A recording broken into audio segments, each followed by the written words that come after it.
नमस्कार। आप सभी ने हाल ही में मुख्यमंत्री जी के बयान तो सुने ही होंगे। बड़े बड़े प्रवचन वो ईमानदारी के दे रहे हैं और ये कह रहे हैं कि इन्होंने क्रॉस वोटिंग की, ये लोग पता नहीं किस प्रलोभन में चले गए। मुख्यमंत्री जी को मैं याद दिलाना चाहूँगा, उनका इतिहास बड़ा कमज़ोर है।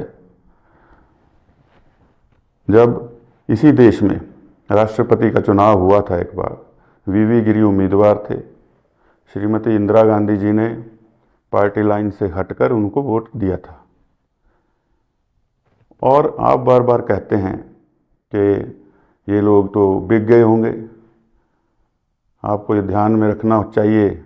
और मैं जनता को ये बताना चाहता हूँ कि बद्दी बरोटीवाला नालागढ़ बीबीएन एरिया में सबसे ज़्यादा भ्रष्टाचार इन 15 महीनों में हुआ है और सबसे बड़ा धंधा वहाँ पर खनन का और स्क्रैप का, यानी कि स्क्रैप के धंधे के लिए सेक्रेटरीट से फ़ोन जाते थे और कहा जाता था कि फ़लाँ आदमी को नहीं दिया तो आपकी फैक्ट्री चलने नहीं देंगे।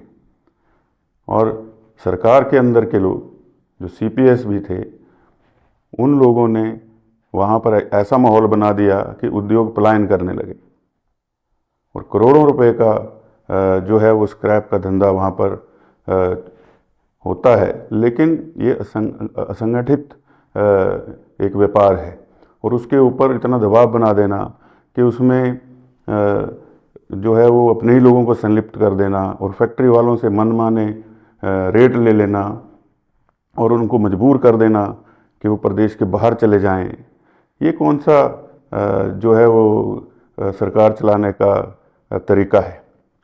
और उसमें कौन कौन लोग संलिप्त थे? कौन एक सोलन जिला के पत्रकार हैं, कौन एक व्यक्ति है जो एक दवा कंपनी में काम करता है, और कौन अधिकारी हैं जो फ़ोन करते रहे। मैं उन अधिकारियों से भी कहना चाहूँगा कि ये जो प्रदेश है इसके अंदर ऐसा माहौल मत बनाइए जिससे कि यहाँ पर उद्योग पलायन कर जाएं, बेरोज़गारों का रोज़गार चला जाए। और नालागढ़ में बनने वाले मेडिकल डिवाइस पार्क की मैंने बात की थी, उसके अंदर कौन खनन कर रहा है?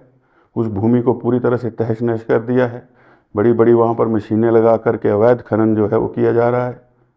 और क्यों उद्योग मंत्री बार बार मजबूर हो जाते थे और ये कहते थे और बार बार उनको वहाँ जाना पड़ता था सुलह कराने के लिए कि नहीं नहीं ऐसा मत करिए, सब ठीक हो जाएगा। लेकिन व्यवस्था नहीं बदली।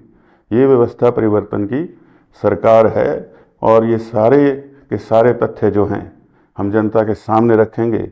लेकिन मैं एक बार फिर से आगाह कर देना चाहता हूँ कि ऐसा माहौल इस प्रदेश में मत बनाइए जिससे कि ये शांति प्रिय प्रदेश, जिसको कि देवभूमि कहते हैं, इसका नाम जो है वो कलंकित हो। और फिक्र हमेशा मेरे साथ रहता है।